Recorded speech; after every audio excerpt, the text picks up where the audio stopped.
ট্রাইব্যুনালে সাক্ষ্য গ্রহণ এবং জেরা শেষে এই মুহূর্তে কথা বলছেন আমার দেশ পত্রিকার সম্পাদক মাহমুদুর রহমান। আমরা সরাসরি যাচ্ছি সেখানে। ভূমিকা পালন করেছিল তাদের সম্পর্কে আমি কালকে বলেছিলাম। তাদের মধ্যে পুলিশ ছিল, সেনাবাহিনী ছিল, ইলেকশন কমিশন ছিল এবং বিচার বিভাগ ছিল প্রধানত। আর আজকে আমি এই যে শেখ হাসিনার 15 বছর ফ্যাসিবাদ আন্তর্জাতিক মহল কিভাবে দেখেছে তার ব্যাখ্যা করেছি। তার মধ্যে প্রধানত আমি জাতিসংঘ হিউম্যান রাইটস কমিশন যে প্রতিবেদন তৈরি করেছিল 2024-এর মহান জুলাই বিপ্লবের গণহত্যার উপরে, সেটার ব্যাখ্যা করেছি। এবং বিশেষ করে 3 জনের প্রসঙ্গ আমি উল্লেখ করেছি সেখানে। একজন হলেন ওবায়দুল কাদের।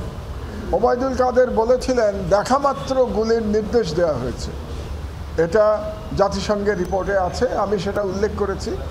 কাজেই কমান্ড রেসপন্সিবিলিটিতে ওবায়দুল কাদের এখানে গণহত্যার জন্য অপরাধী হয়ে যান, কারণ তিনি বলেছিলেন দেখামাত্র গুলির নির্দেশ দেওয়া হয়েছে।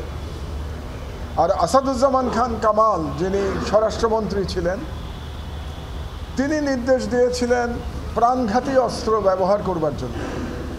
এবং প্রতিদিন তার বাড়িতে কোর কমিটির মিটিং হতো, যেই কোর কমিটির মিটিংয়ে পুলিশের আইজি, যিনি এই মামলার আসামি এবং রাজসাক্ষী, আব্দুল্লাহ মামুন এবং অন্যান্য আইন শৃঙ্খলা বাহিনীর প্রধানগণ এবং গোয়েন্দারা, সরকারের বিভিন্ন গোয়েন্দারা উপস্থিত থাকতেন এবং তারা প্রতিদিন সিদ্ধান্ত নিতেন যে পরের দিন কিভাবে গণহত্যা চালানো হবে। তো সেই বর্ণনা আমি দিয়েছি।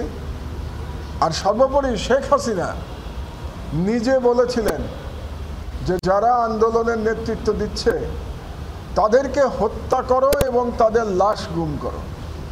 কতটা ভয়াবহ একজন সরকার প্রধান হতে পারে যে সে সন্তান তুল্য ছাত্রদের কথা বলছে হত্যা করবার জন্যে এবং তাদের লাশ গুম করবার জন্যে।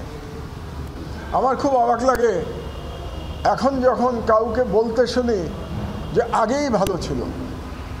এত তাড়াতাড়ি তারা এই দানবদের কাহিনী ভুলে গেছে বাংলাদেশের জনগণ, বা বাংলাদেশের জনগণ ভুলে নাই, বাংলাদেশের যারা সুবিধা পাচ্ছে না বর্তমান সরকারের আমলে, ব্যক্তিগত সুবিধা পাচ্ছে না, তারাই বলছে এবং পতিত ফ্যাসিবাদের দালালরা বলছে যে আগেই ভালো ছিল, যেখানে শেখ হাসিনা বলেছিলেন হত্যা করে লাশ গুম করে ফেলতে।